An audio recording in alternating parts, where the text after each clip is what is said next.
Hello, everyone. Thanks for being with us. Today, we have an amazing talk on something that's probably one of the most important aspects of neurosurgery residency, how to be a good neurosurgeon, how to be a good neurosurgery resident. So before we start, and we'll present all the panelists today. So Dr. Marvin Submene, can you present yourself, please? Yeah, hi everyone. I'm Dr. Marvin Togmene, first year neurosurgery resident at in Ivory Coast. Thanks. Thanks. Nice to have you. Next up, Dr. Abdullahi Jimo. Can you present yourself, please? Hello, good evening, everyone. Like Sydney said, I'm Dr. Abdullahi Jimo. I'm a Nigerian neurosurgeon. Supposed to be in Rabat, Morocco on a fellowship, but was cut short by the COVID crisis. I'm back in Nigeria, and I really wish everyone here all the best this evening. Thank you. Thank you so much. And next up, Dr. Regis Takukam.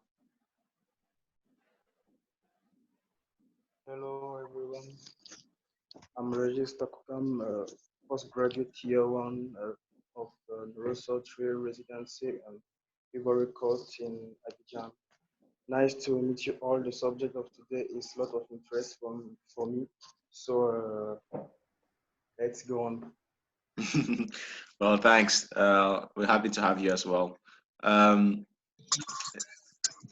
then next here is Zolo Ivan. Zolo, can you present yourself, please? Hello everyone, I am Zolo Ivan. I'm a CTM medical student from Cameroon. It's a pleasure for me to be here. I'm a member of Association of Future African Neurosurgeons. It's an honor for me to be here. Thank you. Thanks, Zolo. I'd like to mention as well that Zolo is in charge of communications for our group and equally operations. So he schedules all these meetings, and it's always great to have him around. Next up is Kennedy Kimani. Can you unmute and present yourself, please? Yes. Yeah, hello everyone. Hello. I'm Dr. Kennedy Kimani. I'm a third year surgical resident at the University of Nairobi, Kenya. The topic of today is of great interest, and I don't know whether you can have some emails. I just saw the Zolo had posted in the group neurosurgery cocktail, so okay. I quickly shifted gears and came over. But I'd like to say hi to Professor Landry. I listened to his talk on John Bennett's platform on pituitary transphenoidal approaches, which was very good. So as you were saying, I think we need to link up as many of us. I think we have much to offer, and we can do great things. Well, thank you. So Zolo can send you in the mailbox the link to our Telegram and WhatsApp group, as well as the Facebook page, so you will be informed about this, and feel free to share them with other residents in Kenya, because we're trying to expand the network. Sure, I can share it with my classmates. Okay, thank you so much. Yeah, thank you. Next up is Robert Kaduyu. Can you present yourself, please? Maybe if you unmute, hold on.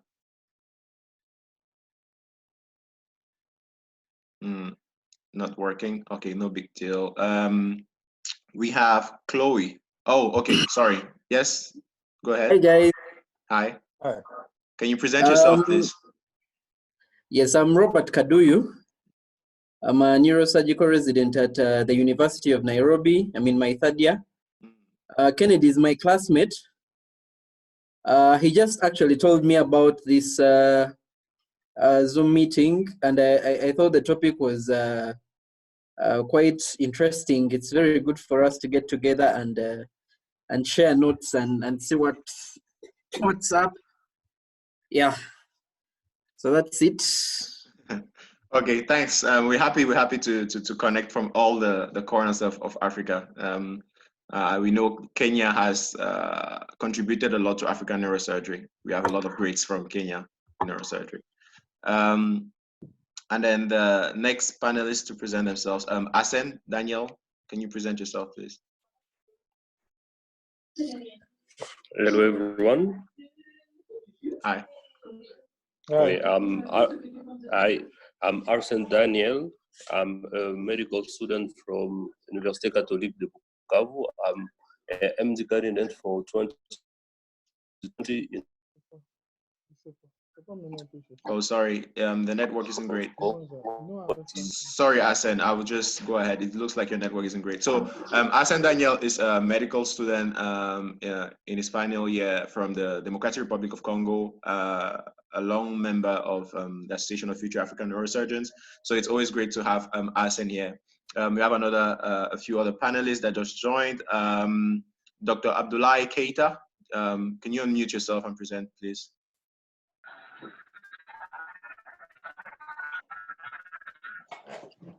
Keita.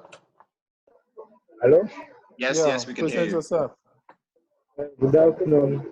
I am Dr. Abdullah Keita.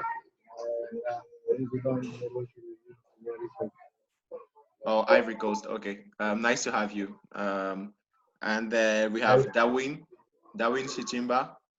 Please present yourself, Darwin. Hello, everyone. I'm Darwin Chimba, from medical student from Zambia. I'm a member of the Association of Future African Neurosurgeons, and I'm very much glad to be here. And I'm eager to learn from this platform. Thank you. Thank you, Darwin. Thank you. Always great having you here. So there's a panelist with a phone called Infinix XS4. So I don't know the name. Can you present yourself, please? You'd like to unmute first and then present yourself, please. Okay, while he's doing that, Dung Guga, please can you present yourself? Yeah, good. Hello, everybody. Hi. The ladies can hear me. Yeah, just joining. Sorry, a bit late. I'm a resident in Nigeria, currently at the University of Nigeria teaching hospital. Did you say Abidjan? Nigeria. Nigeria. Oh, Nigeria. Okay. We're happy to have you. Thank you so much. So we have all the corners of Africa represented. So finally, that will be me. So I'm Ulrich Sidney. I'm originally from Cameroon, but I'm currently at the Global Neurosurgery Initiative at Harvard Medical School, Boston. Today we have a presentation by Dr. Landry Konan. He's going to present himself and then go ahead. Please, Dr. Landry, go ahead with your presentation. Okay, hi everyone. So I'm Landry Konan. I'm a neurosurgeon in Ivory Coast. And I also have an appointment at the Department of Anatomy. So I'm doing both anatomy and neurosurgery. So today, I hope everybody hear me. I want to talk about a trendy topic, because for people who want to get into neurosurgery, they know that they have to do residency, and then from there, they will move on to the real deal. So last time I saw the topic about how to get into residency, neurosurgery residency, and said, well, yeah, when you get there, what are you gonna encounter? What you will have during your 5 years of training? What to expect? Because expectation is like you set a goal and then there's something happening. You see, so you need to be aware of what is gonna happen, also what your faculty are expecting for you. So you have your expectation, your faculty have some expectation, and somewhere you need to find, your balance between those. So today I'm gonna talk about it, and I try to make it short so we can have some time for you to ask questions and I can answer you back. So now I'll try to share my screen.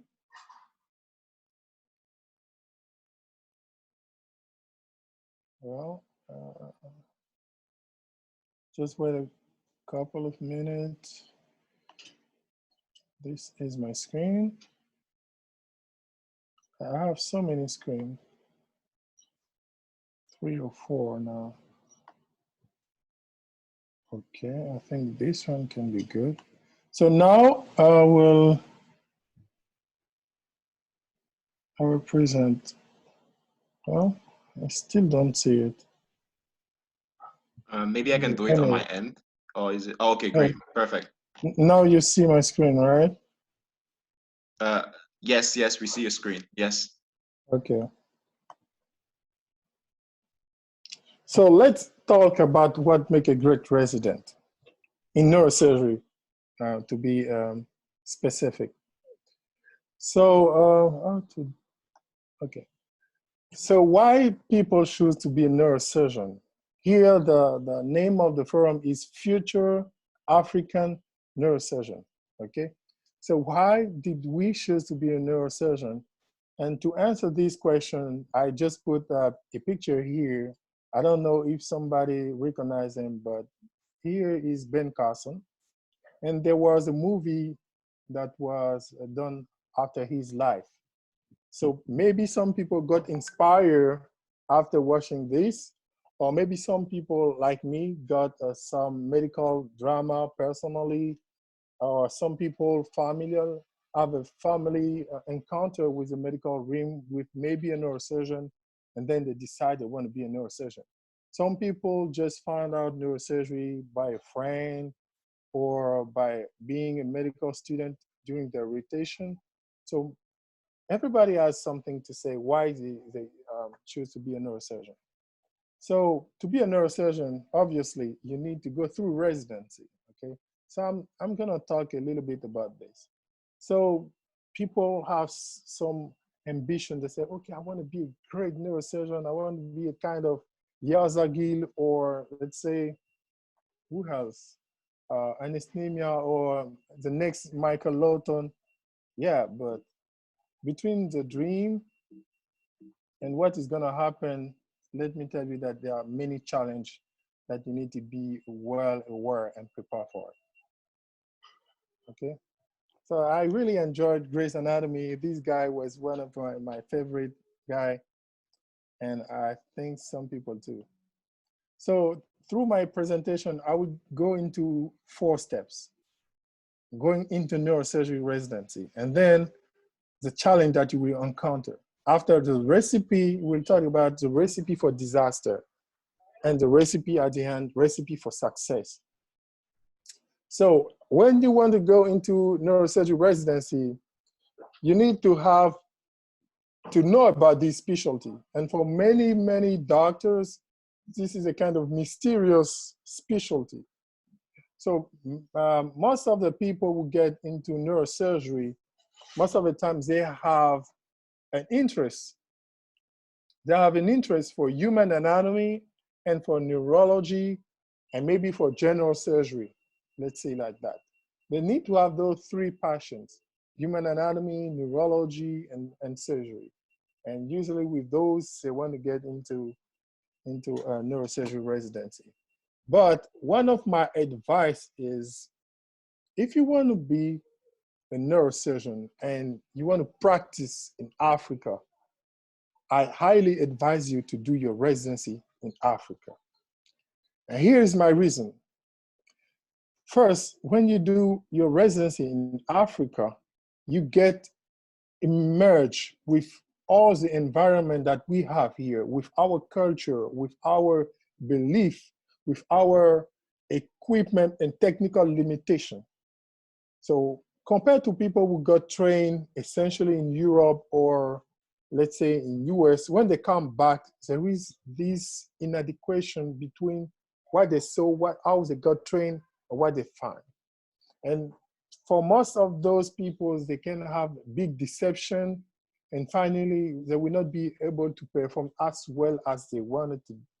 And they will, I think those people who get trained in Africa are more aware of the limitation. They are more aware of the challenge. And when they go outside to do a fellowship for 1 or 2 years, they know exactly what they need to get as a complement to the training. And then they come back. And then they already know the environment, and it's easy for them to have a good and a great start. So that's why for me, I highly encourage people to do the residency here in Africa. There are many programs now. There is in Abidjan, there is in Senegal, there is in, I think in Niger now, there is in Burkina Faso, there is in Kenya, there is in Nigeria, there is almost in every country now. So it's better to get your training here in Africa. Of course, there is in North Africa too. There are many programs there, but do it in Africa. You get well surrounded by your environment and you know exactly how to perform later. And my last sentence here is that the residency in neurosurgery is an active learning process. Don't think that you will get there and people will open your brain and fill it up with a lot of knowledge and then you're good. Don't put too much expectation on your faculty role into your training. I'm not saying that they are not gonna help you. For sure, they will show you the way, but the part that you require on your own independent learning is more than 50%. You need to learn. You learn and then they will add more enlightenment to what you learn. They will correct your assumption. They'll guide you through your residency. So don't think that you will just sit there and people will just teach you everything. It's not a perfusion, it's an active learning process. Okay, so look at the big picture. Look at the big picture.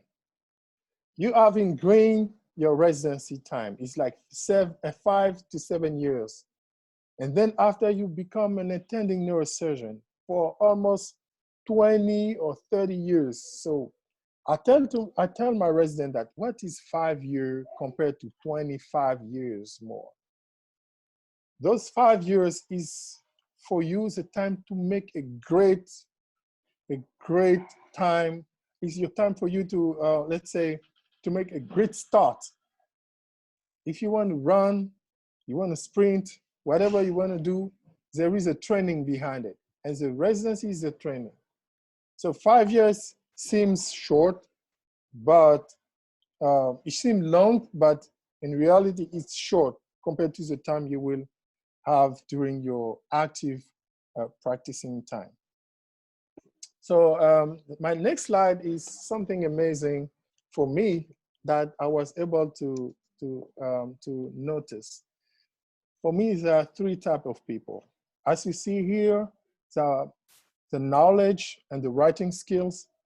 There are organizational and operative skills, and there is your personality. So people like type 1, you will recognize yourself among those 3 types of people. So there are some people that are really interested in reading books, in getting to the fact, and writing papers on the theories that are really nice. They like reading a lot, they like presenting, but they don't go to the operating room often. And sometimes they lack those practical knowledge, how to organize a surgery, how to manage pre-operatively, post-operatively, how to deal with all those details in the patient care. So they are very great in presenting, in knowledge, but they don't do that great on the, let's say, practical thing of the surgery. And of course, most of them, they have a great personality. The type 2, I don't really like the type 2 people because they always want to go to the OR, they want to go to the surgery. Hey, you know, G mentor, I want to go to the surgery, I want to do the incision, or I want to close the suture. Yeah, for sure. But some of the time, they don't even know the patient symptoms. They don't even see the patient after the surgery, but they want to go to the OR. They don't see all the process that is required. Because if you want to do a surgery, you need to do at the right indication. You need to know when to operate, when to not operate.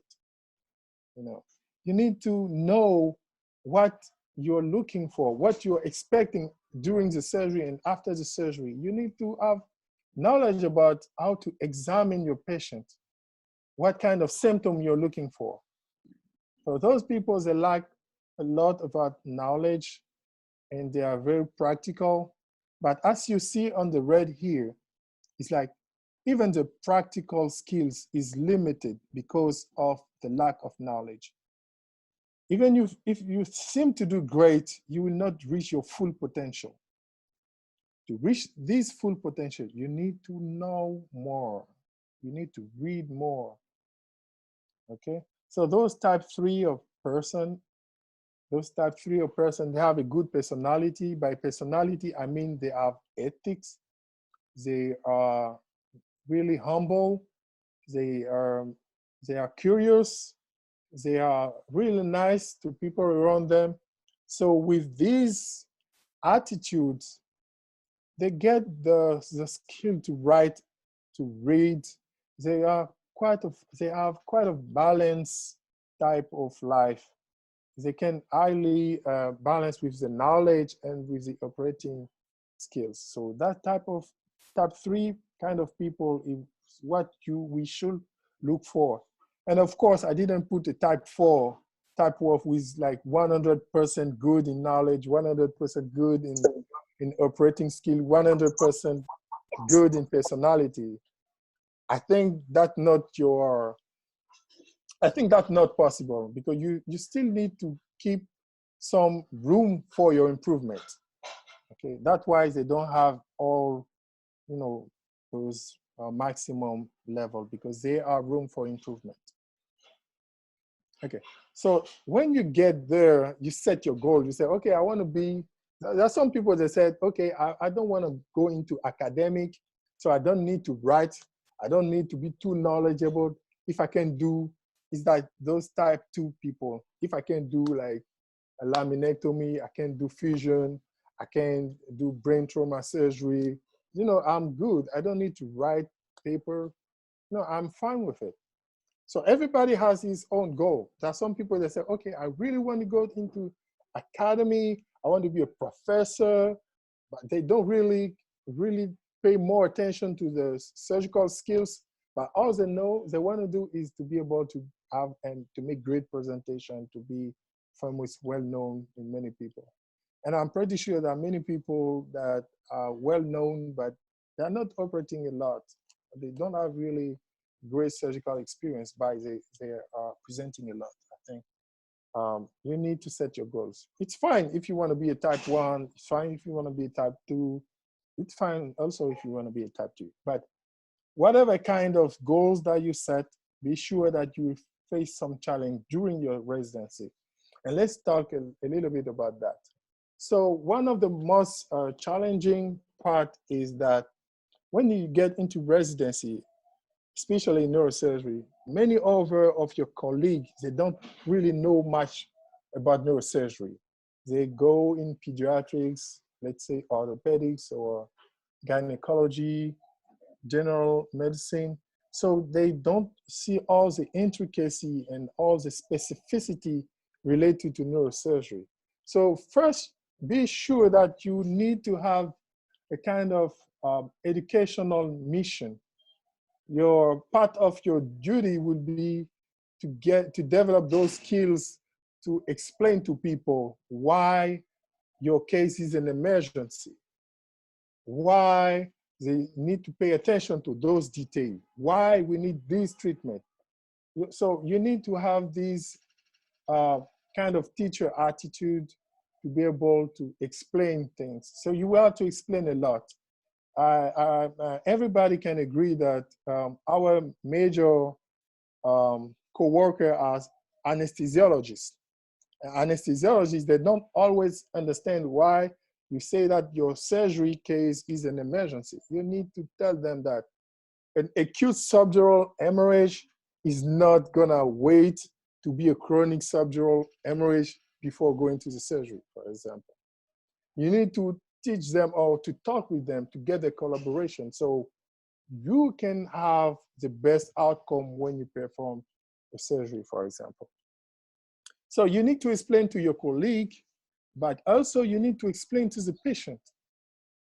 You need to explain to the parent around the patient so they can understand the disease. I personally believe that Nowadays, people have access to media, to all kinds of information. So you should tell your patient what he's suffering from. If he's conscious enough, you should discuss about the option. You should discuss with the family.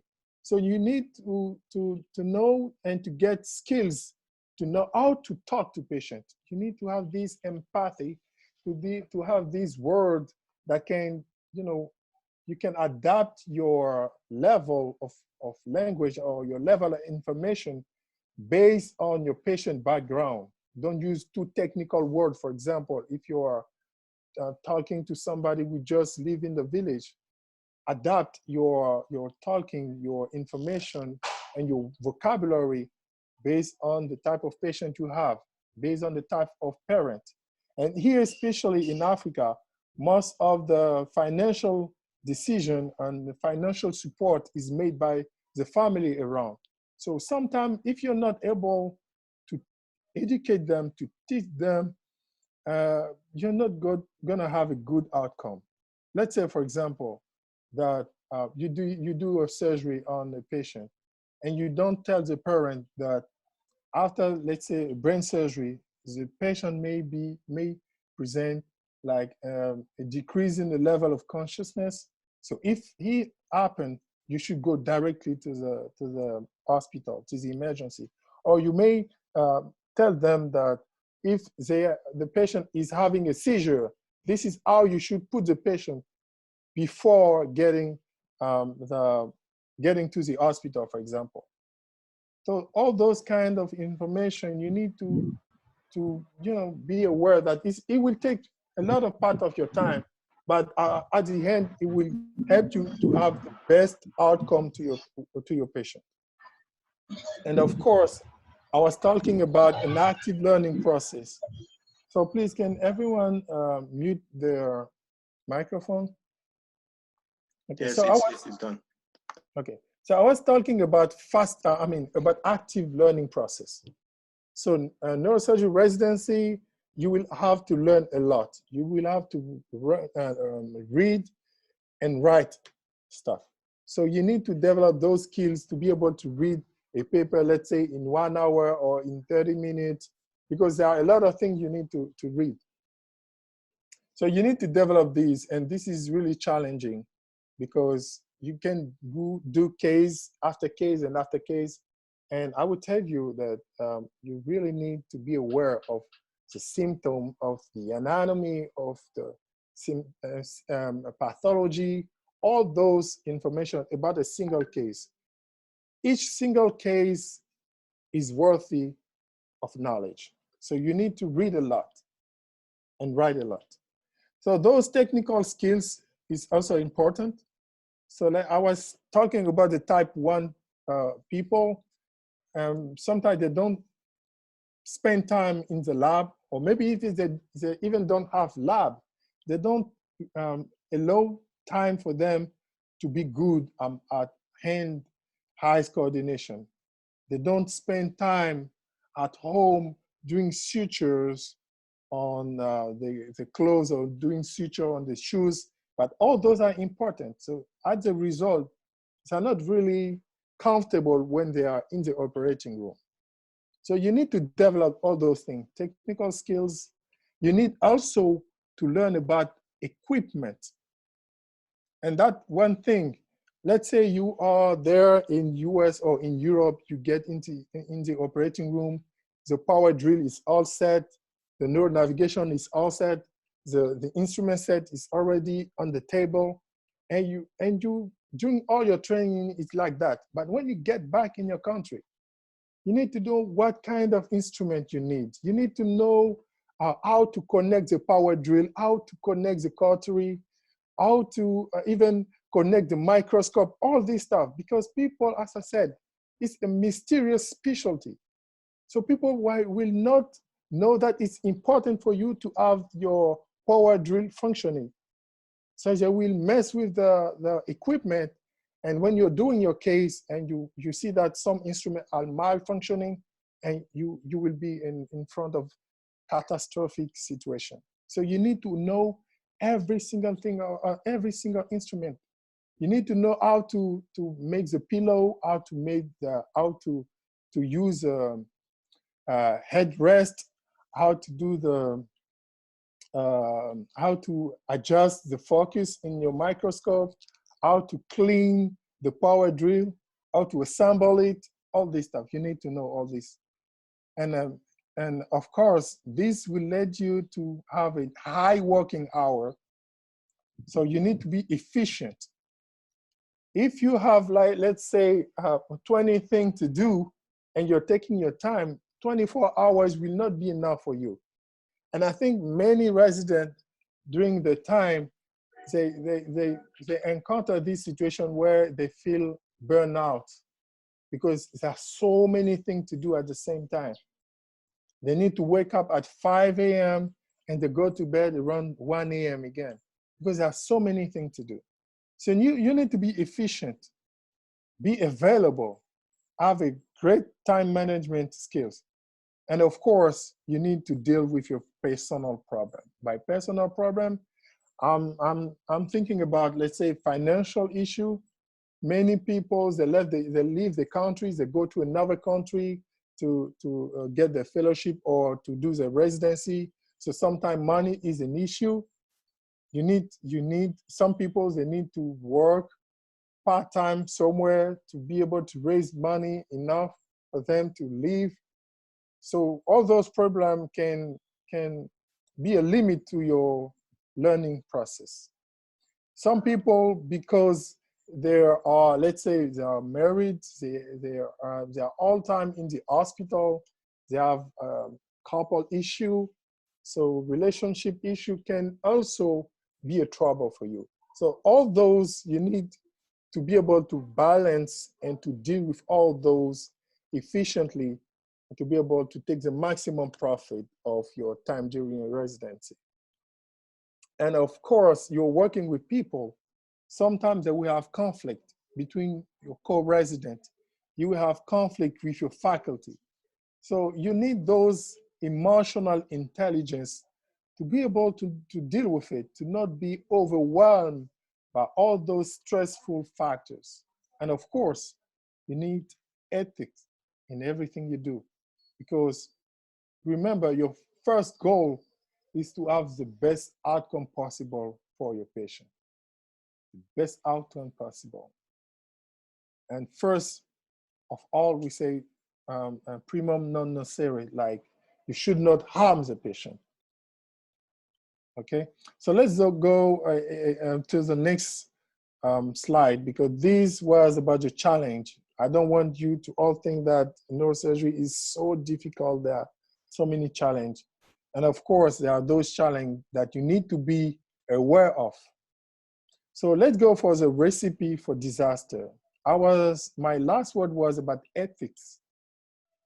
And let's say that people who lack ethics would be dishonest. And this is the number one recipe, the number one ingredient for you to have a complete disaster during your residency. You will spend 5 or 7 years and will not be able to reach the goal that you set before going into residency. So number one, I mentioned dishonesty. So dishonesty is not like you are stealing something, but let's say your faculty asks you to see a patient before going to the OR. And is asking you, let's say, is asking you, did you do the physical examination? But consciously, you know that you didn't have enough time to wake up, to get to your car or to the transportation, to get there. So you just mentioned it, for you a little lie, like, yeah, I did. But be sure that if you lie for something like you think that is not significant, and your faculty know it, it will lose trust in you. And it's very hard to regain trust when somebody lost his trust in you. So they will ask you, did you see the patient after the surgery, or did you order this medication? And you say yes, but you didn't. He's gonna know, because most of the times the faculties, they ask you, they want they always try to test you to see if you're honest in those simple details. So when they see something not honest, be sure that this is not good for you. So you need to be honest. Let's say they ask you if you saw the patient, or if you wrote this paper, or let's say if you prescribed this medication. Honestly, if you didn't, it's better to say I didn't. I didn't have enough time, or I didn't know that I should do, or just say I didn't. But at least if they know that you're honest, they will be more willing to give you stuff. But don't say I didn't, and next time you will not do it again. Next time you need to improve. But always be honest in everything you say. And another recipe for disaster is poor medical knowledge. By poor medical knowledge, how somebody can have poor medical knowledge? By not reading books, by not reading papers, because all information are in books. Sometimes I see, I have some of my residents, I go to surgery with them, and I ask them about anatomy of let's say, anatomy of the cervical spine, or I ask them some basic question and they don't know. If you don't know these questions, we cannot go to the next level. Some people, they stay behind because they don't get the knowledge fast enough. And because they don't have the knowledge they are required to know by, let's say, PGY2, we cannot show them something more. I cannot, for example, I cannot give the blade to my resident for the incision if he doesn't even know what kind of blade, if he doesn't even know the anatomy of the region where we're going to operate. At least you need to know something. And by what you know, we will add something on it. And that's the way to go forward. But many people, I mean, not many people, but some people, they don't think that knowledge, they don't spend time at home to learn and to have a good medical knowledge, so they fail somewhere. And the next is inadequate technical skills. So let's say you are in PGY4, you're supposed to be ready to do, let's say, subdural emery surgery, for example. But your resident, and let's say your faculty, it teach you, let's say 3, 4, 5 times, but you're still not able to even do the incision, or you're still not able to do the hemostasis. So if you are not able to do those things at the time when you are required to know it, it cannot move you to the next level. So by the end of your residency, you may be frustrated because you thought that, let's say PGY5, I should be able to clip an aneurysm, but my mentor didn't give me the opportunity to do it, or my mentor didn't give me the opportunity to let's remove a convexity meningioma. But be sure that when we give you something to do, we monitor your progress. So those expectations from the faculty, all the faculty will tell you that, or maybe they won't tell you, but they will not risk the patient life by giving you something to do on the patient if they don't think that you're ready for that. So you should prove your mentor, your faculty, that you're ready. You should prove them by your knowledge, your medical knowledge, by your honesty, by your technical skills. Most of the time here in Ivory Coast, before giving you the blade to do the incision, we wash you closing the wound. So if you're not able to close, to do suture, we cannot let you go in a deeper procedure. So you need to develop those skills.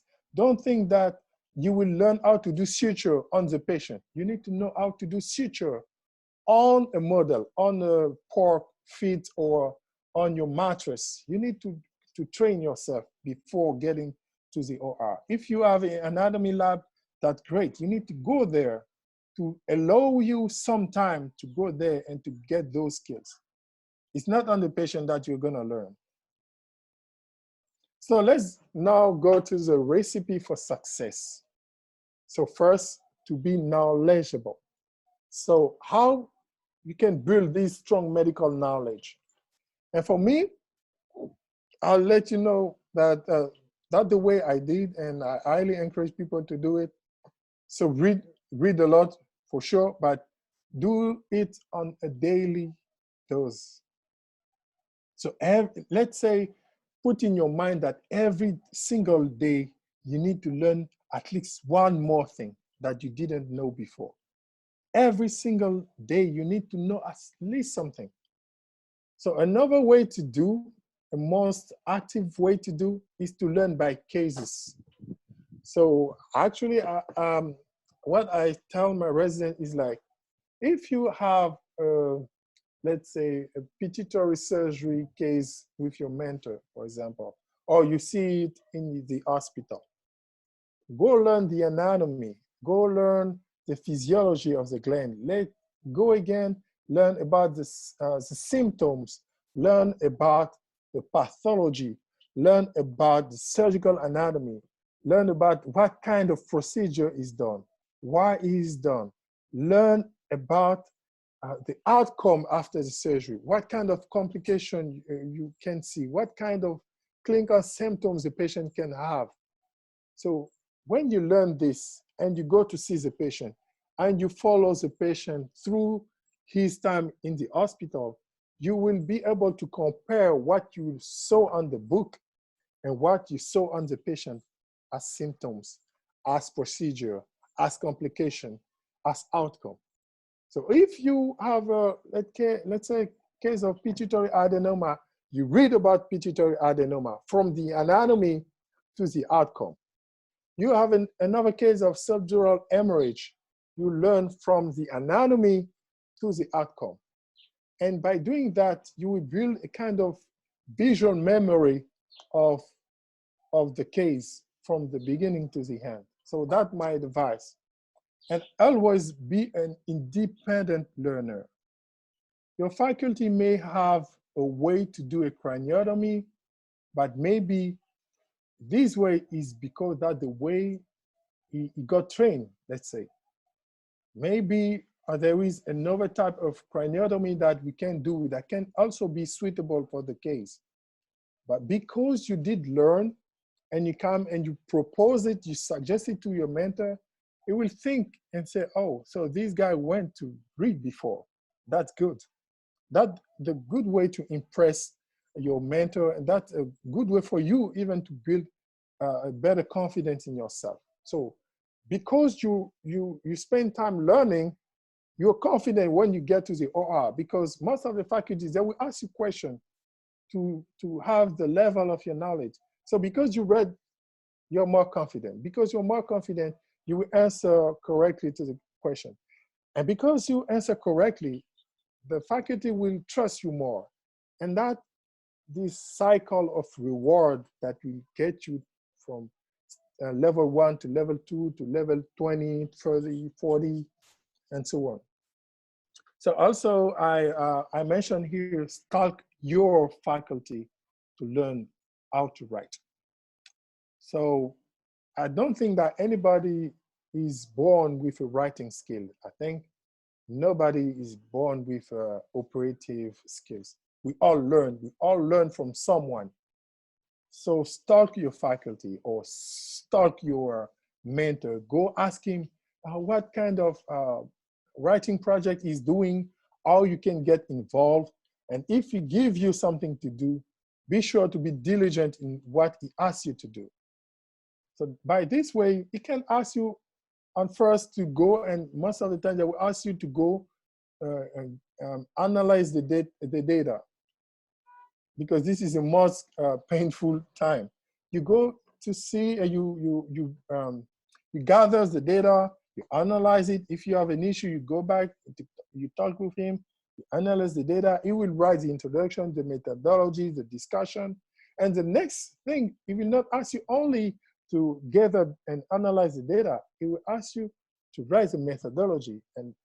And so you will learn about how to write results, and next how to write methodology, and next how to write an introduction, and next how to write a discussion. And by the time you will have knowledge about how to write all those different chapters of an article, for example. It will, again, it will give you a topic to present. So you will show him the PowerPoint. He will say, okay, remove this, add this. So this is an active process, but it's somebody that will also correct your assumption, and it will guide you through this process to become knowledgeable. So that, for me, the recipe for this part. So the next part is how to grow organizational and operative skills. So for this, you need to be good on the pre-operative, the intraoperative, and the post-operative management of patients. Okay. So pre-operatively, for example, if you know that you have a case with your mentor or with one faculty, or you know that there is a case, let's say on Monday, so since Friday, get to know the patient, check the blood work, check the imaging study, go to see your faculty, ask him why you think that this should be operated, why we have these enhancement, why on this MRI it's the image is bright and here is dark. You should ask questions, and by doing this, you will learn more. Don't just show up at the operating room. No, this just gives you a bad impression about you. So you need to have those and to help your faculty in this pre-operative management. So intraoperatively, you need also to have a certain attitude. Some people, they go in the operating room, they are scrubbed. So because they are scrubbed, they can really participate to the surgery. But being a surgical assistant is not watching a football game. No. When you operate with your mentor, you need to be highly involved in any single step. You need to think that it's like you are operating, not like you are watching a surgery from a closer stand of view. You need to be actively involved. You need, when you see the patient, for example, bleeding, don't wait until your faculty or the principal surgeon asks you to bring the bipolar, for example. You see that the patient is bleeding or someone is bleeding, just take the bipolar and present it to your surgeon.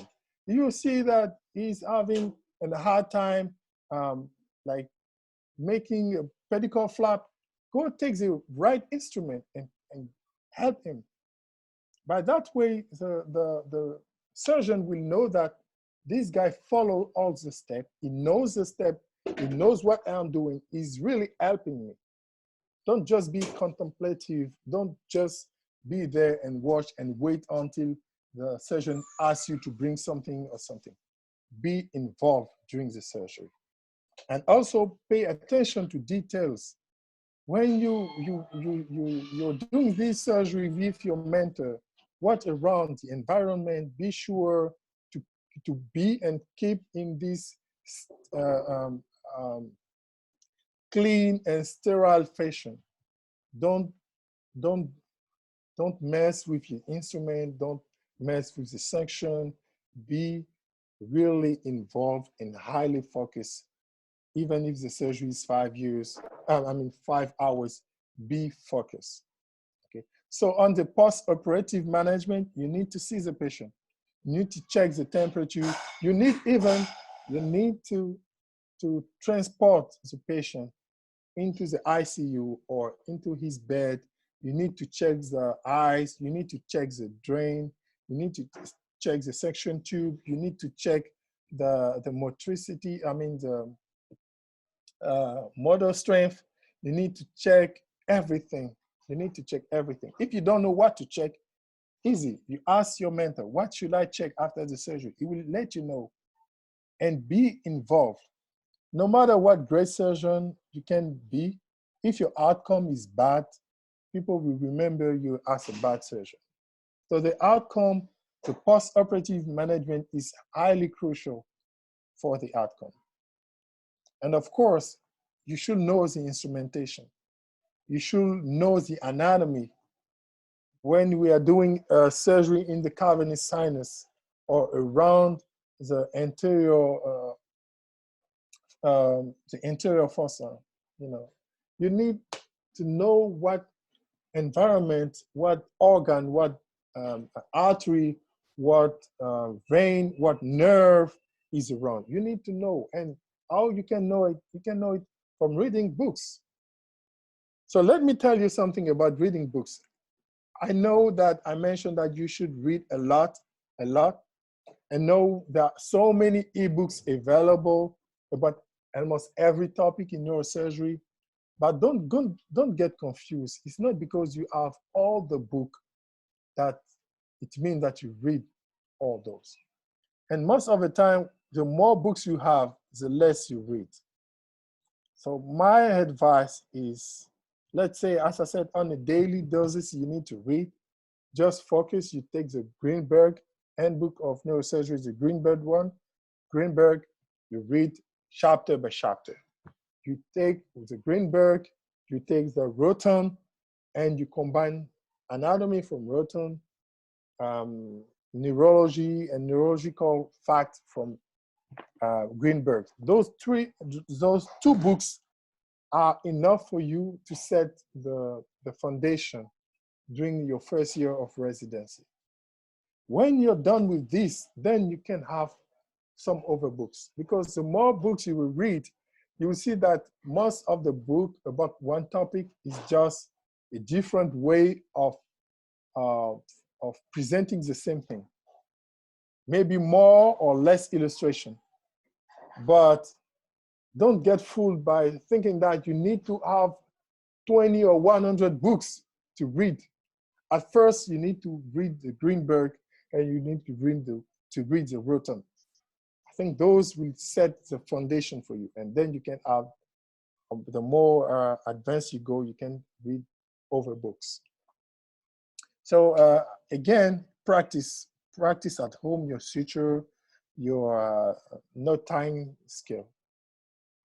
Okay. So for your personality, the first one is you need to be humble. Most of the neurosurgeons, when they graduate or even during their residency, they are arrogant with people around, with the nurses, because they know that many people don't know about neurosurgery, or because they know how to do one surgery better than somebody else, so they think that the best one in the world. They don't get this humility. Having the mindset of humility will help you know that you are not at the top level. You make room in your mind for improvement. It makes you really comfortable to learn, because if you show aspect of let's say being arrogant, when there's something basic that you don't know, you would be very uncomfortable to go and ask someone else to teach you these or these facts. Be humble, but that way you're sure that you keep room for yourself to improve. Also have empathy for your patients. Know how to talk. Talk to patient like it's one of your family. You need to have this empathy for patient, because this will drive you always to get the best healthcare management possible for the patient. Because if you're treating your dad or your aunt, your father, or let's say your uncle, you will have in your mind that you want to give him the best treatment available. So if you have empathy, that will drive you for every single case to get and to provide the best healthcare possible for this patient. Also keep attention to details. It's so important. I don't know how to mention it, but in neurosurgery, everything is about details. Detail in closing the dura mater. Details in the section 2, details in how you drape the patient, details in how you hold the instrument. Everything is about details. The simple mistake that you can have by not paying attention can lead to death.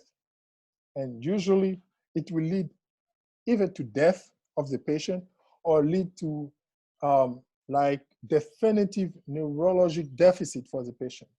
So the consequence is so dramatic that you really need to pay attention to every single details. And also be optimistic. This neurosurgery is about saving lives of people, and people will come in coma, or people will come paralyzed. So even if you are not optimistic, you will not be able to show and to convey this hope to your patient. And I think being optimistic is one recipe for the patient to recover faster. When he comes to see you and you're optimistic and you tell him that he's gonna be good, the patient will go out, we go back home with a better feeling about himself, about the recovering process. And also be available. This is 5 years. If your resident called you and you say, oh, I'm not available, or if he's calling you, let's say at 1 a.m. for helping him in a surgery, in an emergency, and your phone is dead or you don't answer the phone. If he's calling you during the weekend and you don't take the phone, be available. Because if you're not available, you will miss some learning opportunity. So be available. Consider that it's 5 years of sacrifice. During those 5 years, you need to learn as much as possible. So availability is crucial too. Whatever you want to do, if you're not available, you will not get this. Of course, you need to have physical activity. You need to do jogging, to play football or whatever sportive activity that you want, but you need to be in good shape. Because you're gonna do as an attending neurosurgeon, you're gonna perform a 10, 12-hour surgery. Sometimes you stand up for 7, 8 hours, up to 10, 12 hours. So you need to be in shape, in good shape. Also, leadership. Leadership is important. Leadership is not being a dictator. Is sharing your knowledge to your friend, to your coworker. Is trying to be a model, trying to be an example in everything. Is keeping a good mind, is being able to always make peace around you and always help your coworker, co-resident to work with you in a good environment. I think being a leader is about showing the good example, let's say like this. So by being a leader, you will have those skills to manage conflict around people around you with your co-resident or faculty. And also, because you are humble, you will always seek for improvement. You know that the level that you are in is not the top level, so you need to improve. Even if you are at one level that is good, or people tell you that is good, that you're doing great, be in your mind and tell yourself that there's still room for improvement. By the way, you will have a great personality, and I think you will be a successful resident. So being a successful resident is mandatory for you to be a great neurosurgeon. Let's say, for example, that during your residency, you were only able to do trauma surgery, for example. You will not be, I don't think you will be able, as an attending neurosurgeon, to perform like complicated skull-based surgery. Because what you learn is what you're going to practice. For sure, you may do some fellowship. It will help you to acquire more knowledge. But most of the time, what you learn during your residency is like a fundamental background for you to perform better. So if you spend a poor time, you had a poor experience during your residency, there are great chances that you will not be a great neurosurgeon. And remember, this is a learning time. So you need to develop good habits. Bad habits, like not seeing the patient before the surgery or not following the patient until he recovers. You think that it's nothing, that it's not your responsibility because it's your faculty who did the surgery. But because you're growing those bad habits, you will have a painful experience throughout your career as an attending neurosurgeon. Bad habit is easy to acquire and painful to live with. On the other hand, good habit is hard to acquire. It requires a lot of sacrifice, but at the end, you will live peacefully with it. So this is my last words. We all know what to do in some situation, but our habit dictates our actions. Thank you. Wow, that was amazing. That was amazing. I stop sharing my screen. Yes, please. Yes, please. Okay. So we can take the questions now. I really expect some question for you guys. So maybe at some point I went too quickly on it, so I can tell you more. Yeah. So if anyone has questions, please go ahead. Hello, Landry. This is that was a great talk. A lot of it took a motivational tone, and this presentation recorded should actually, because you virtually touched everything that was in my mind, should go into the library of every resident. It is a great great thing we've gotten for the residents that are training in Sub-Sahara, anywhere in the world actually. It's very, very motivational. Now, there is little to talk about or to add to it. You've talked about the daily dose learning. In addition, every case, if you've done, while training, you're going to do 20 cases of a particular type of surgery, read before, even if it's 5 minutes, and read after, even if it is 5 minutes. With that, it becomes part of you. And also, the moment there is complication, because there is not perfect, as you said, always.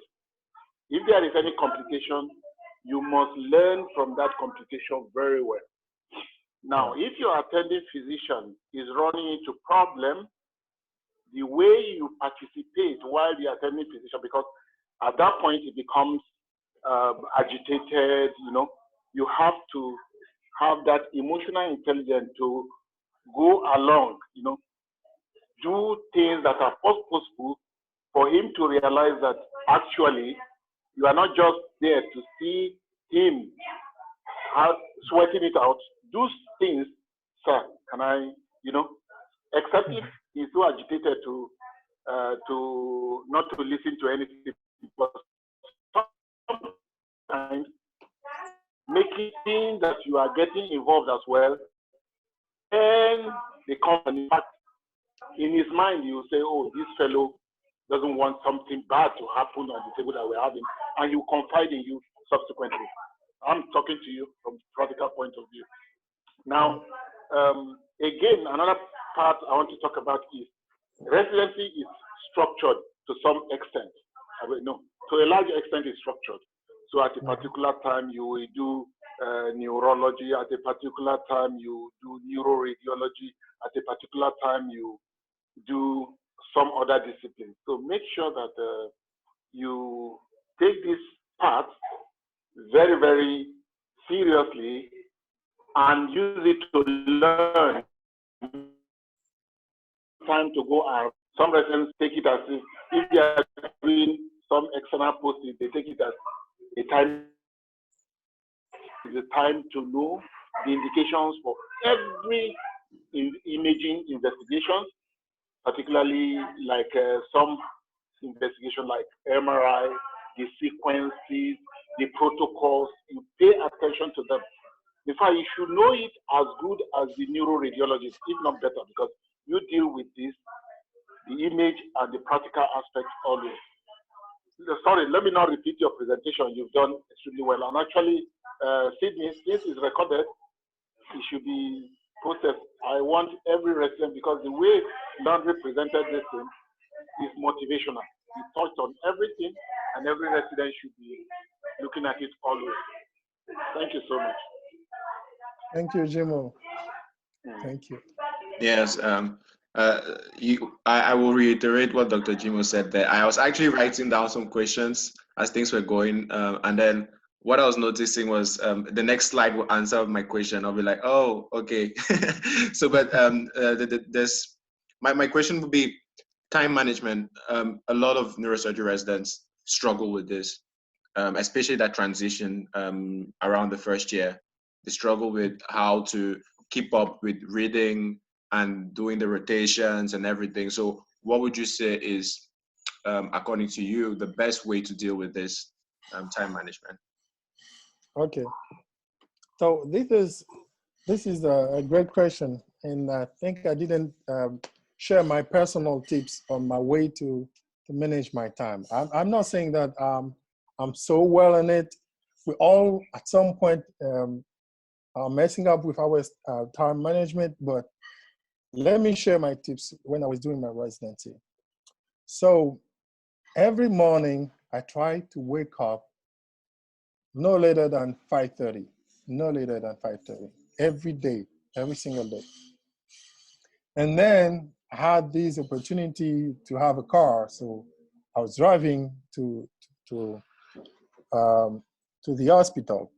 But by the time I wasn't driving, sometimes I had to take a taxi, cab, you see. So during that time that when somebody else is driving, it's like maybe, let's say 10 or 20 minutes. This time you should read something. This time you should read something. And when you get to the hospital, usually we have a grand round every morning, let's say by 7:45 or 8 to 9. By that time, you're here, you do your round. If it happened that you get to the hospital before the round starts, that's the best time for you to go to see your patient. You go there, you go to see your patient. You get aware of what is going on with each patient. They will tell you what happened during the night. Oh, I got headaches, or my medication is just over. It takes like 30 minutes. You just go, you do this ward tour, and you see what is going on with your patient. And then you go to the grand round. After the grand round, what happened is we are in Africa. People like to talk. They like to tell about stories of what happened in the life, to talk about politics, to talk about sport. You're not there for that. You are there because you have a patient who has an issue. You may have, let's say, 5 or 6 patients that you're directly taking care of them. So because you came first, you saw what is going on. Then after the grand round, you go to deal with your patient issue. You go directly there, you deal with them, and usually by noon, you're done with it. So what we do on afternoon, people on afternoon, sometimes they go to do some surgical case, or sometimes they are in the department, but basically doing nothing, eating, chatting with people, having fun conversation. Some people, they go out of the hospital, try to do things. But this time for me, afternoon is the best time to read and to work on writing projects. If you're not doing a case, during that time on afternoon is your time where usually faculty will leave you if you're obviously not doing any surgery and you're free. This afternoon is for you to read books, to work on writing projects. And again, when you go to the OR, usually the people that were in Africa, you see, you get there, people are waiting to see the resident before putting the patient in the OR. When they don't see the faculty, they don't do anything. This time, usually people sit down and they talk. No, you're not there for that. If you get to the OR, you go there because you want to make the surgery happen. So you go there. That's the time for you to gather all the equipment, to be sure that about the bipolar, the monopolar, that the operating table is at the right place. Be sure that try to turn on the endoscope or the microscope, check if everything is properly working. That's what you should do. Be sure that all the administrative paper are in order. You don't go there, sit to talk. No, you go there, you get scrubbed, you go to check the instrument, you go to check the equipment, and then you rush people to bring the patient in. And usually, when the anesthesiologists are preparing the patient, they're doing intubation, taking IV line, that's time you sit down because you did the first step. The first step is preparing the surgical room. And then you sit alone, away from people talking. You open your book. This time is like 30 minutes, usually, about 30 minutes. This 30 minutes is for you to review the case, to review the anatomy, to review the physiology, to review the surgical anatomy, mostly. So by that time, you review it, and if it allows you some time, then you're trying to map all the steps of the surgery in your mind. What I usually do is that I operate the patient in my mind maybe 20 or 50 times before the real deal. I did the day before, I did when the anesthesiologist is preparing the patient, and then I go to do it. So this time is sometimes it's tricky because you think that, okay, everything is there, you're waiting for the surgery, or you think that you can go to talk. In the meantime, the anesthesiologist is doing their job. This particular time is not for reading article, it's for getting in your memory what you're gonna do, what the surgical steps. That's the time for that. And then when you're done with the case, sometimes the case can be 10 hours, you finish, you're tired, you see the patient post-operatively, you do the prescription, and then when you get home, open a book again, even if it's 5 lines, even if it's 1 chapter, but just read something before sleeping. When you read something before sleeping, by the time you're sleeping, your mind, your hippocampus is organizing everything, is putting everything in order.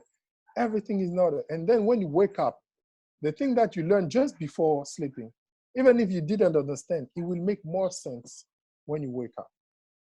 So about that time, as I said, going to work, if it's possible, that's a time for you to read article.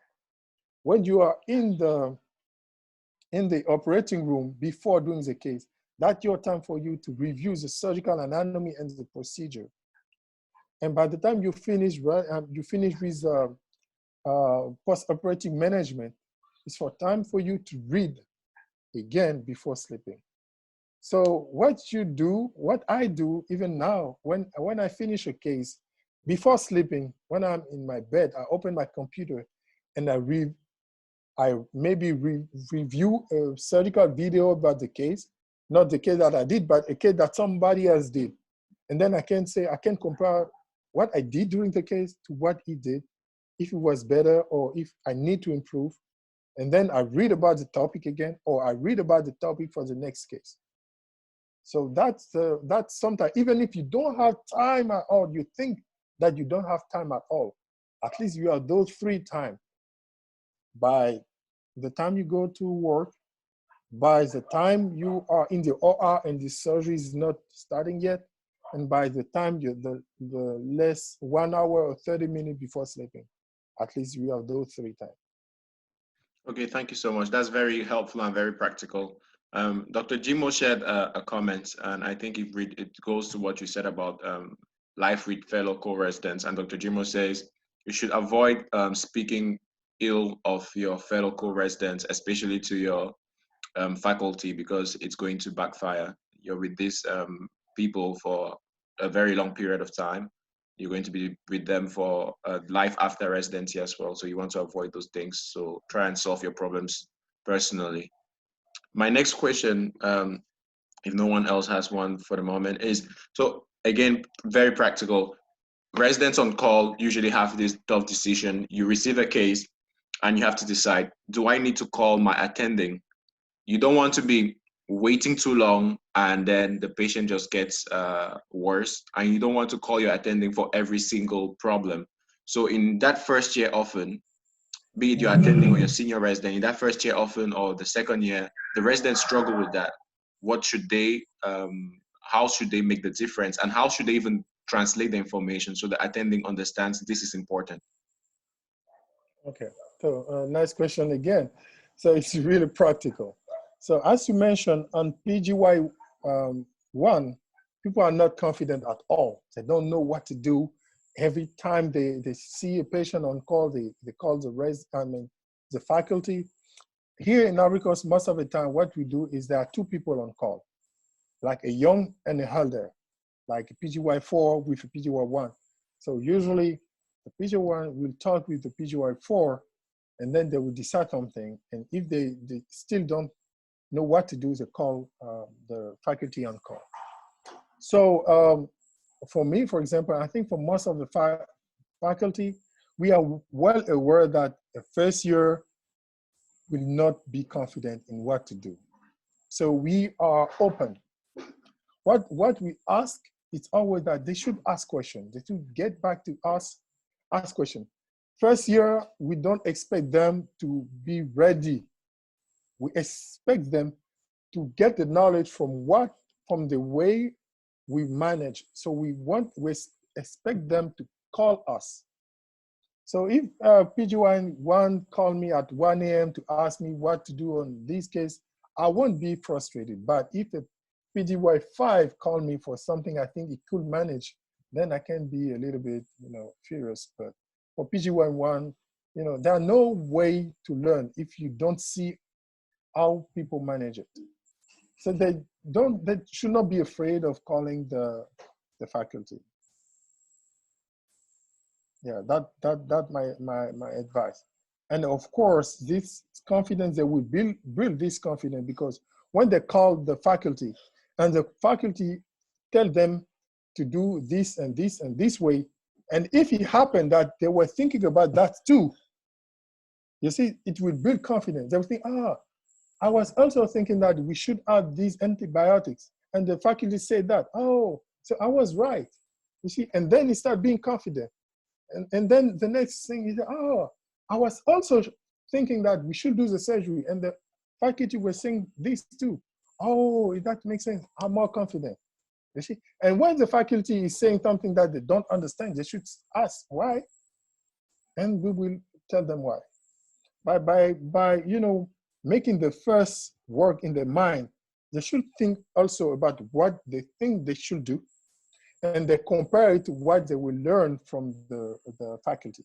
It will build confidence in them. And you call me and you call me in this particular situation, and I will tell you that do this corticoid or do this medication.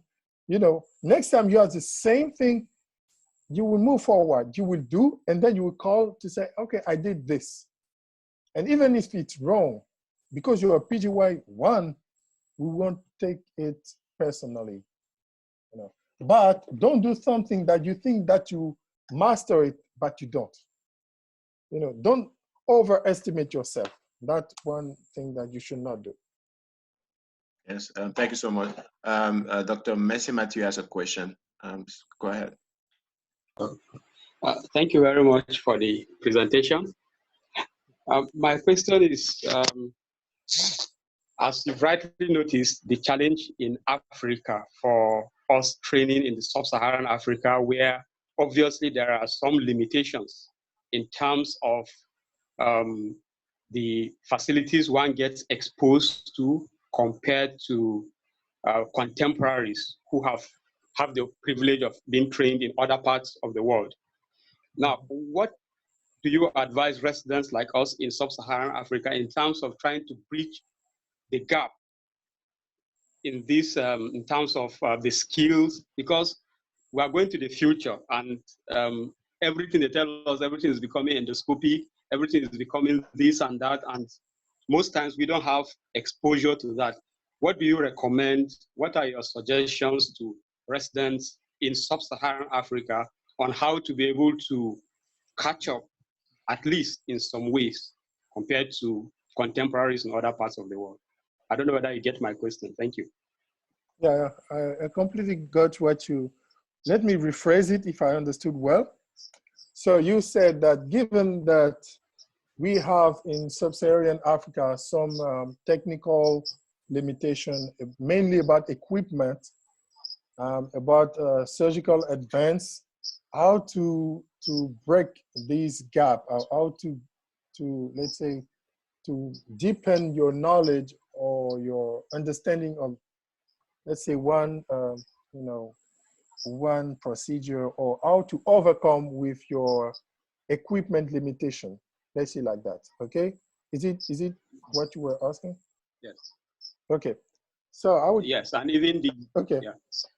So let me tell you one thing. Is like during your residency, maybe that's something that will happen in the future. But usually during your residency, you will stay only in your country. Most of the time, you will stay only in your country. You will not. Maybe in the next futures, we can make a kind of inter-country rotation where maybe somebody spend 3 months in Ivory Coast. Meanwhile, they are trained in Senegal or in Kenya. I think I'm thinking about this kind of cooperation and collaboration in the next years. But for now, if you start in DRC, let's say, or you start in Morocco, you will spend all your time there. The best way for you to overcome this gap, I would say start by meeting other people. Meet other people, especially it's actually people are not so open yet in Africa, but network with your friend resident. By networking, what you're looking for, you're not looking to see what strengths are in different neurosurgical residency programs. Let's say in Abidjan, for example, we have an anatomy lab. This is a strength, you see? Let's say in Kinshasa, I went there and I realized that they are able to do laminectomy on local anesthesia. This is something that we don't do here, for example. If you go in, let's say, Burkina Faso, you will see that there are ways for them to deal with, let's say, hydrocephalus with a particular kind of shunt, let's say. You see, I think that every country has a potential, have a strength somewhere, somehow, but we need to, you need to network with people. You need to ask questions to your fellow residents. Oh, you guys, how do you do this kind of procedure? I'm interested in this kind of procedure. How you guys do there? How, and they will tell you. And by this, you can screen, you can search in different and see whether in one country you can go there in the future and learn. I think what is gonna happen in the next year is that less and less people will need to go abroad to get those skills. And that's my dream. And I think there are many people like me, there are many people around here believing in this. We are making it happen here locally. Before people were going in France to learn about how to use endoscope or using neuronavigation, for example. But now there are many countries that now are acquiring those neuronavigation stuff. There are some surgeons that are getting good by using endoscope. So the next thing for you would be to network. This is a fantastic platform for you to network with your fellow resident or medical student. And by that time, you will pinpoint those countries where there are people that can teach you things. And they will teach you what you need to learn according to what are your interests. Okay? Let's say you may want to be very good in functional neurosurgery, for example. By discussing today, maybe you heard that Jimo is getting trained in functional neurosurgery, for example. You can ask him, what he's learning, how he's learning, and you network with him. So, sorry, Dr. Landry, you're cutting a bit. I don't know, the network is just yeah, the network is a little bit funny. I don't know.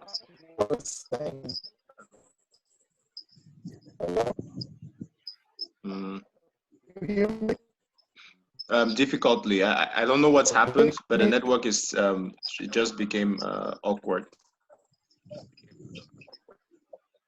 I can connect myself to my phone. Maybe it would be better. Oh, okay, thanks.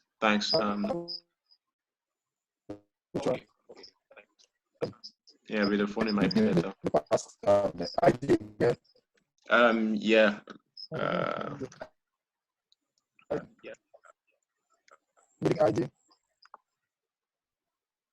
Just a second. Let me share the ID. I need to do this.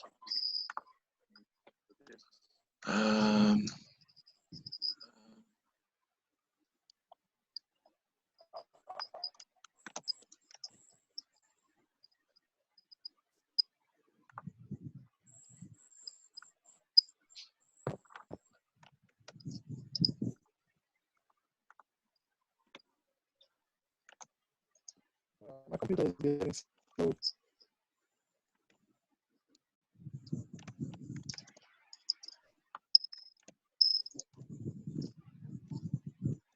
Okay, so I just sent it via WhatsApp.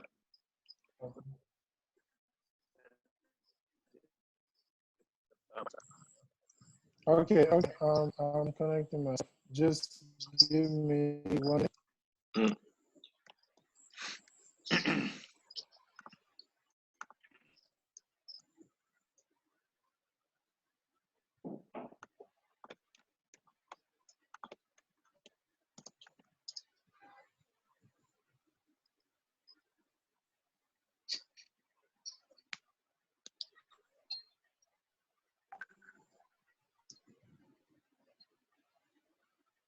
Yeah, so you're connected with the other one.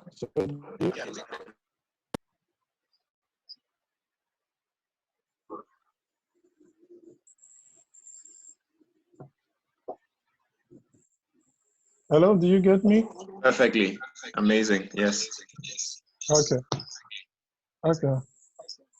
So so I was saying, just the first step would be to network with your fellow here, and after that you identify those countries where you can go and learn about your interests. I think that way. Or the second way will be to identify, let's say, a fellowship somewhere in Europe or in US, and you go there for like say 3 or 6 months. But this is really expensive too. Yeah. Okay.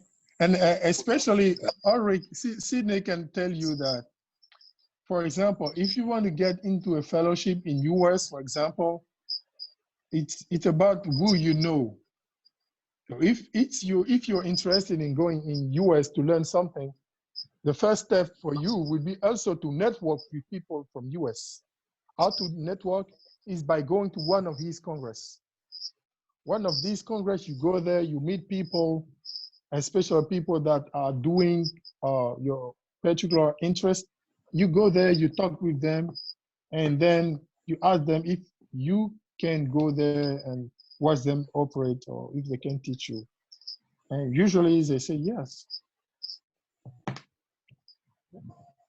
Okay. And if I may, Dr. Landry, I think given Dr. Messi's question is, one of the truths we need to understand is a lot of the innovation in the US is industry driven.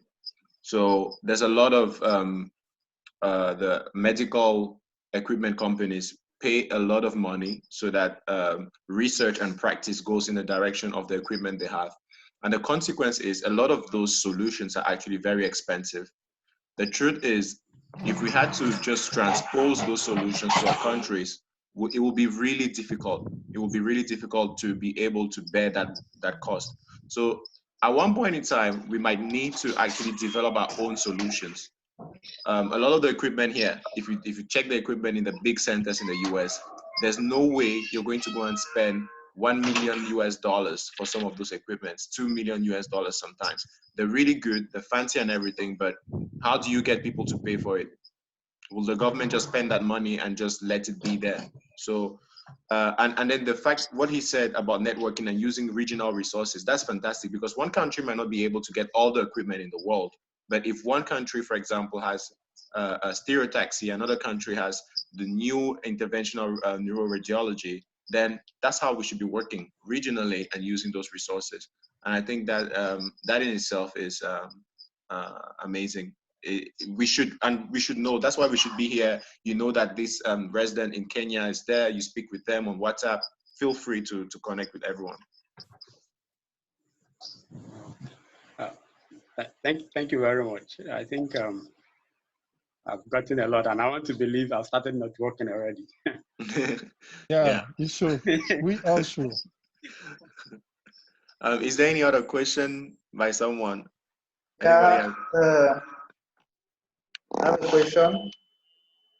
I'll first thank Dr. Landry for this great presentation. As he said, a good resident should always seek for constant improvement.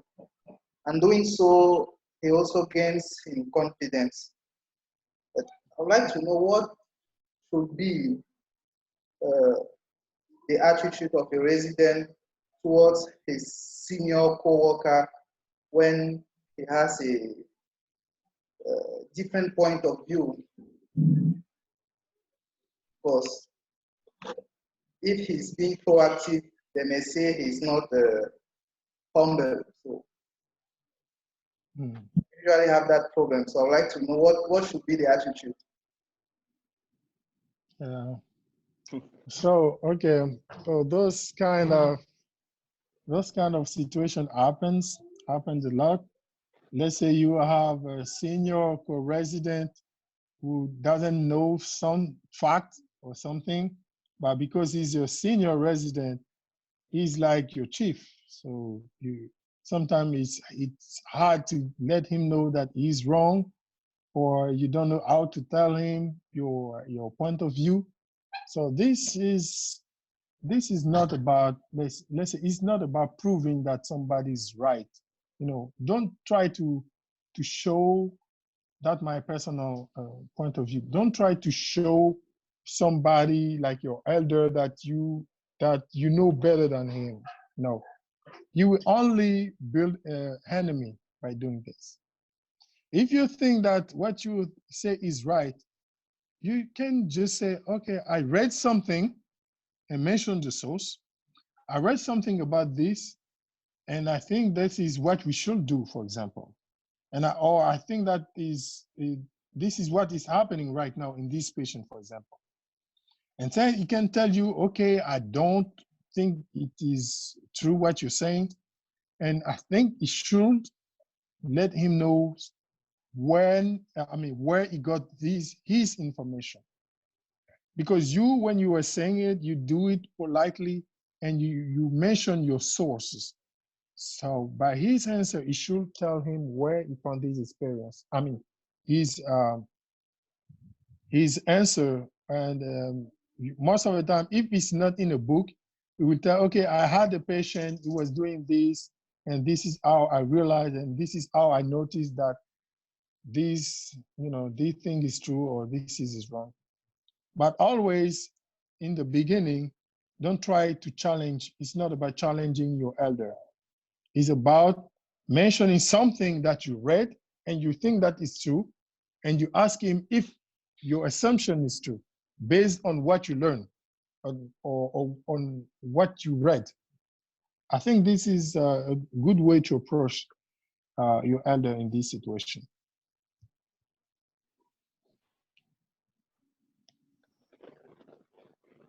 Marvin? Okay. Is it okay? Yes, okay. It's okay. Thank you for That is an amazing response, Dr. Landry. Just want to share a short story here. So I had the chance of being at a symposium for cerebral vascular neurosurgery, and there were all these big names here: Osama El Mefti, Spetzler, and you can name them, all of them here. And this neurosurgeon, Dr. Jack Mokos, is at Miami. He goes on stage and they're arguing about endovascular versus open neurosurgery and everything. And he tells this story about how when endovascular came, he was the first to write papers everywhere saying endovascular is useless, it's all about clipping, blah, blah, blah. But later on, he had to admit that he was wrong. And he admitted it. And he was the next person to push his own residents to do combined fellowships of open and endovascular neurosurgery. That in itself, what I learned from that someone that big will go there and be humble enough to say, I got this wrong, and this is what the situation is. I think we can learn a lot from it. Again, to what Dr. Landry said about emotional intelligence, it's not about proving who is wrong at the end of the day, because if you keep in mind, is it in the best interest of the patient? If you always ask that question, is it in the best interest of the patient? Then you will, it's easy for you to be like, okay, no big deal.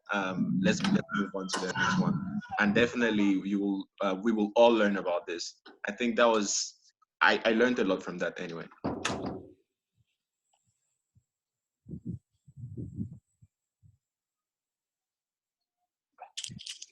Yeah, emotional intelligence.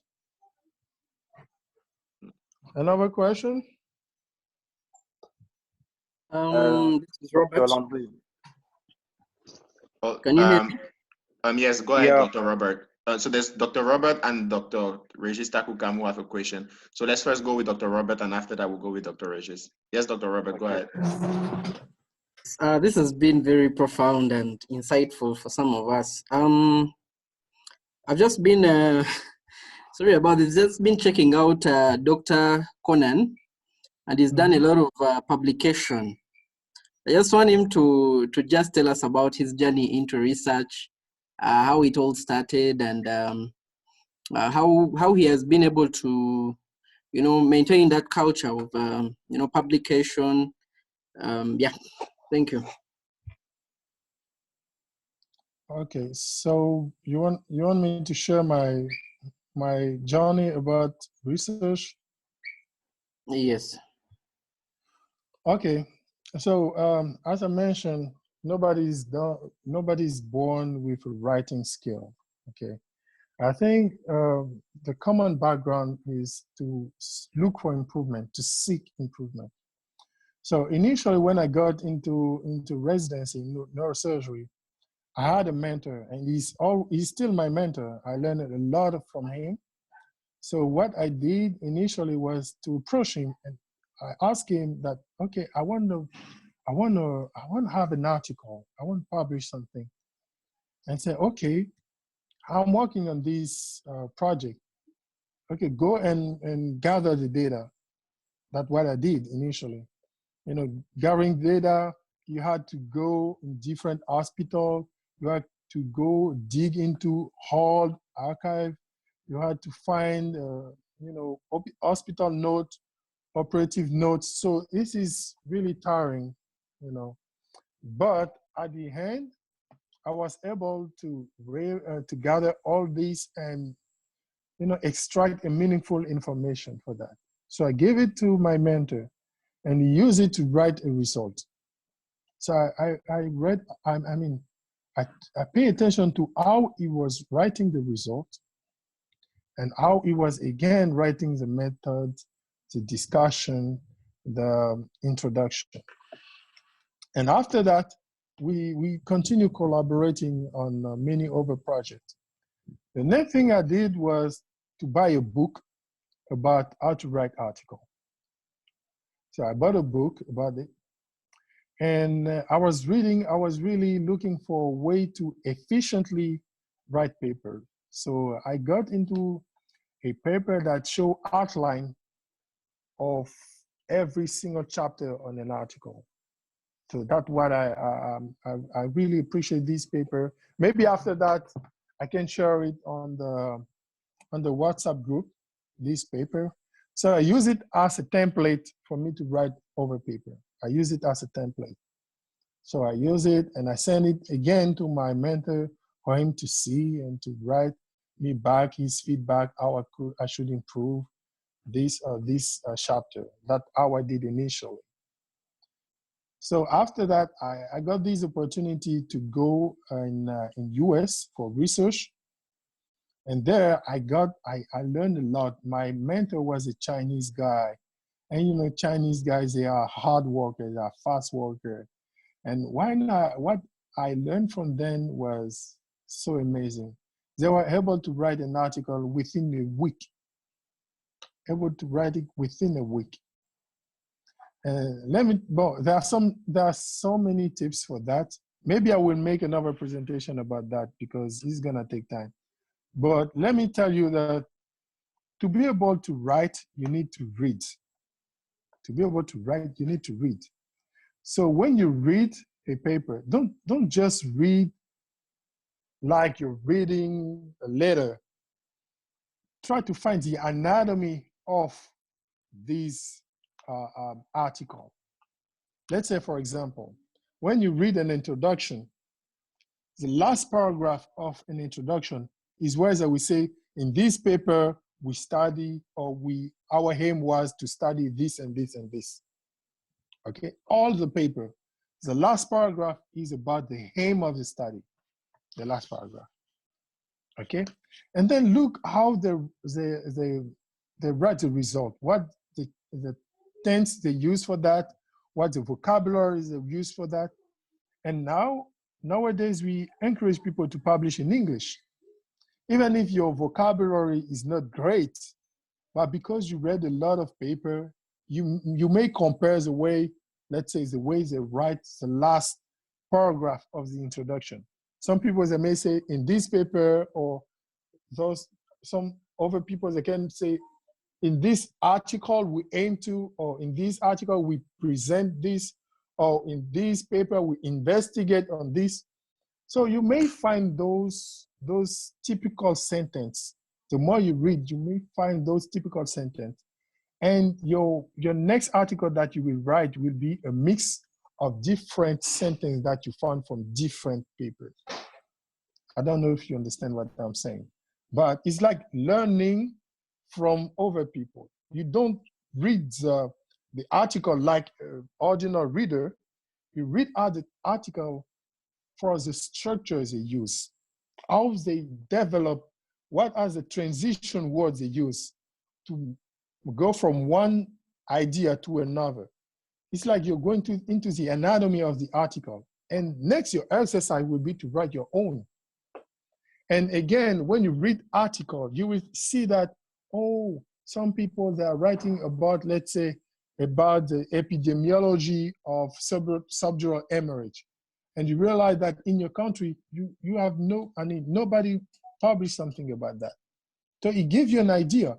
Or let's say somebody wrote about, let's say, anticoagulant and traumatic brain injury. And you realize that, oh, in my country, we have traumatic brain injury and people are on, let's say, corticosteroid, for example. You see that the previous article you were reading was about traumatic brain injury and, let's say, anticoagulant. But other people, but by reading this, you had your own idea about, let's say, traumatic brain injury and corticosteroid administration. So you just, let's say in comma, you cheat on the way he's writing and the way he's presenting his idea, and you try to follow the same order.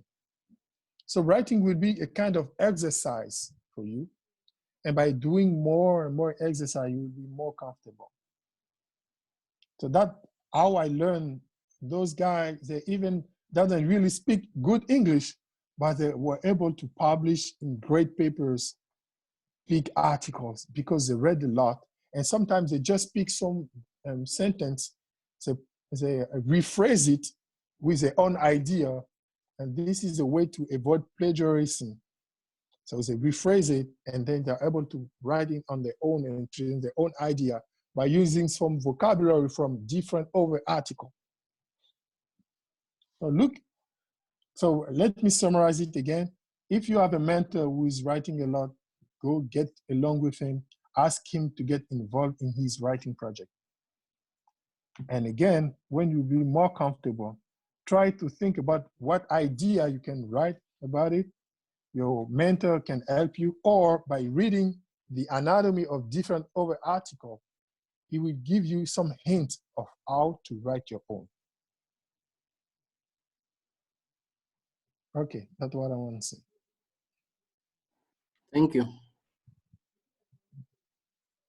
Dr. Regis, you can ask your question, and that will be the last question. I know this is very interesting and everything, but we have to respect Dr. Konan's time too. Okay, sorry, it's more an appreciation than a question. So despite some networking concern, I really follow the presentation with great interest. So I just wanted to be thankful to Dr. Konan for all that you have been able to bring me now. And finally, I have a question. So as a resident, how to enhance group learning? So that's my question, because I mean we are coming from many countries, different countries, and we have each our experience. So how to go together and enhance group learning. So that's the question I have. Okay, thank you. So when you were making your question, I had a word coming into my hand, and in my mind is the ugly truth about working together or learning together. The ugly truth is that we are not good at doing it, especially sub-Saharan people. We are not good at putting our interests together to do something. We are not, that maybe people can say I'm wrong, but that's what I found over my little experience in life. People have different objectives. And group learning should be driven by people who share the same objective. Okay? Let me say, for example, you want to learn on a daily basis, for example, or you want to be committed to go to the anatomy lab every day, but your friends don't care. For example, your friend doesn't care about going to the lab let's say every Wednesday. They don't care, for example, or they don't care about the post-operative management of the patient. You cannot ask somebody to do something that you want. He need to be himself interested by something.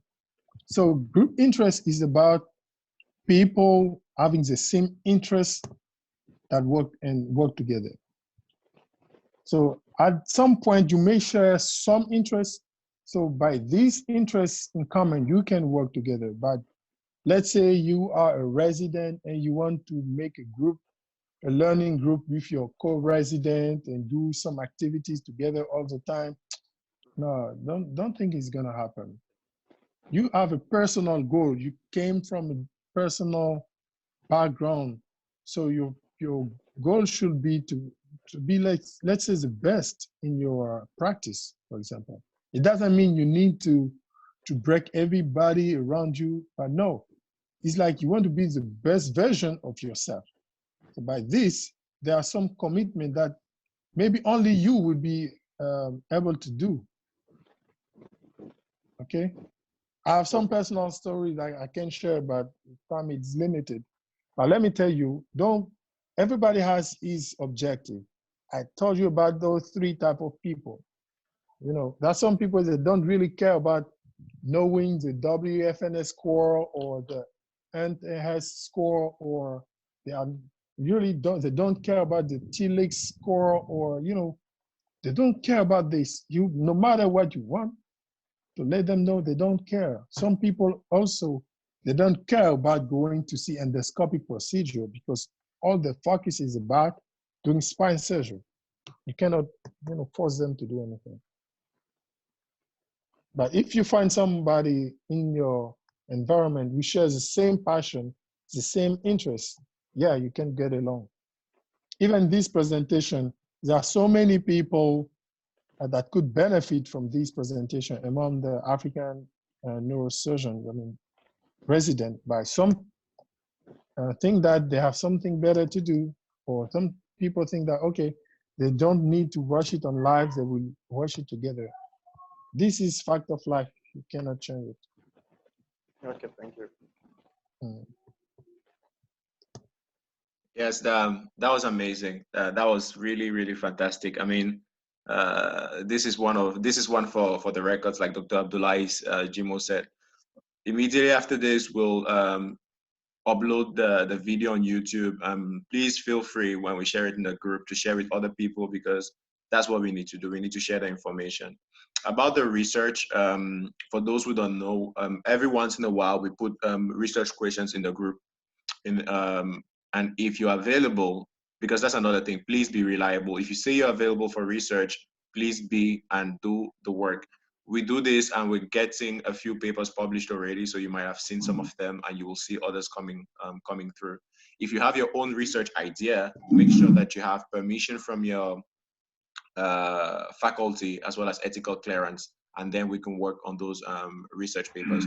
So that is the whole essence of this mentorship. So our last paper, you can find it easily on World Neurosurgery, was about barriers to non-traumatic neurosurgical diseases in Cameroon. So and then there's other ones. Obviously, reach out to Dr. Landry, reach out to Dr. Jimo, reach out to the different people we have in the group.